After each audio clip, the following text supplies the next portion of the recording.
সামনে নির্বাচনের আগে যদি আমাদের সমস্ত কিছু বুঝিয়ে না দেয় এই সরকার, আমরা নির্বাচনেও কোনো অংশগ্রহণ করতে দেব না। তা যখন তারা দিবে না ভালোভাবে, তাহলে তাদের কাছে আমাদের রক্ত দিয়েই নিতে হবে। প্রতি 4 থেকে 5 বছর পর পর পে স্কেল দেওয়ার কথা থাকলেও সেই 2015 সালের পর থেকে বিগত 10 বছর বাংলাদেশে কোনো পে স্কেল দেওয়া হয়নি, অথচ মূল্যস্ফীতি হয়েছে কয়েক গুণ। এসব কথা বিবেচনা করে গত 27 জুলাই বর্তমান অন্তর্বর্তী সরকার নবম পে স্কেল প্রদানের উদ্দেশ্যে একটি পে কমিশন গঠন করে, যা পরবর্তী 6 মাসের মধ্যে প্রতিবেদন জমা দেওয়ার উদ্দেশ্যে বিভিন্ন সরকারি কর্মচারীদের সমিতি ও সংগঠনের সাথে মতবিনিময় করে।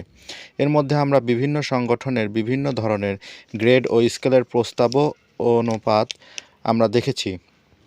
কিন্তু গত 9 নভেম্বর হঠাৎ করে মাননীয় অর্থ উপদেষ্টা জানান যে পে স্কেল দিবে আগামী নির্বাচিত সরকার। করবো, এটা একটা কোভিড সৃষ্টি। আমার মনে হয়তো এটা একটু ধৈর্য ধরতে হবে।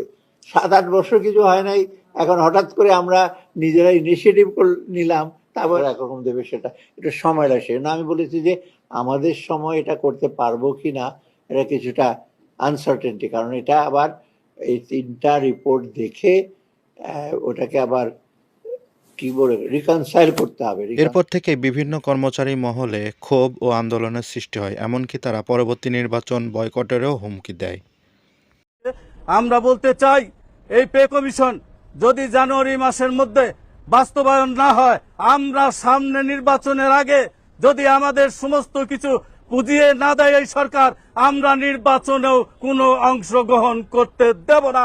বাংলাদেশের কোন কর্মচারী নির্বাচনে অংশগ্রহণ করবে না, পরিষ্কার ভাষা আমাদের। মাননীয় প্রধান উপদেষ্টা বলছেন যে 15 ডিসেম্বরের ভিতরে আমাদের প্রজ্ঞাপন জারি হবে। সেখানে আজকে এইভাবে কোনো বিবৃতি ছাড়া, কোনো কারণ ছাড়া অর্থ উপদেষ্টা বলে যে আমাদেরকে পে স্কেল দেয়া হবে না, নির্বাচিত সরকার দিবে পে স্কেল। কেন তাহলে আপনারা এই নাটক করে আমাদেরকে সচিবালয়ে ডাকলেন, সেখানে আমাদের প্রতিনিধি দল ডাকলেন, ডেকে আমাদেরকে বিভিন্নভাবে প্রশ্নের উত্তর সম্মুখীন করলেন?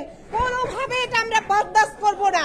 আমরা রাস্তায় থাকবো, নামবো, এবং রক্ত যখন আপনারা চাচ্ছেন, আমাদের এক ভাই বলছে কর্মচারীদের রক্ত চায়, আসলে তারা কর্মচারীদের না, তারা দেশটা রক্তের উপর দিয়ে আসছে, তারা রক্তের উপর দিয়ে যাইতে চায়।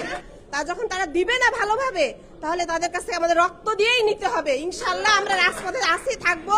আমি নেতৃবৃন্দদেরকে বলবো যে আপনারা অতি শীঘ্রই কর্মসূচি দেন, চিন্তা ভাবনা করে, কারণ যেখান থেকে আমরা যাব ওখান থেকে পিছু হটা যাবে না, আমাদের দাবি আদায় করেই ফিরতে হবে ইনশাল্লাহ। আমি শুধুমাত্র একটি প্রস্তাবের কথা বলবো যে অর্থ উপদেষ্টা মহোদয়ের সাথে আমাদের নেতৃবৃন্দ কোনো সাক্ষাৎ করতে পারেন কিনা, সাক্ষাৎ করলে ওনার বক্তব্যটা একটু স্পষ্টীকরণ দরকার। একটা 2 নম্বর হলো যে আমরা অনশন বলি, অবস্থান বলি, যে কর্মসূচি করি, আমার এক ভাই বলে গেছেন যে সরকার রক্ত চায়। অর্থ উপদেষ্টা মনে হয় রক্ত চাচ্ছে, কারণ রক্ত ধরেই সবাই আদায় করে নিচ্ছে। আমরাও রক্ত দেব, রক্ত দেব।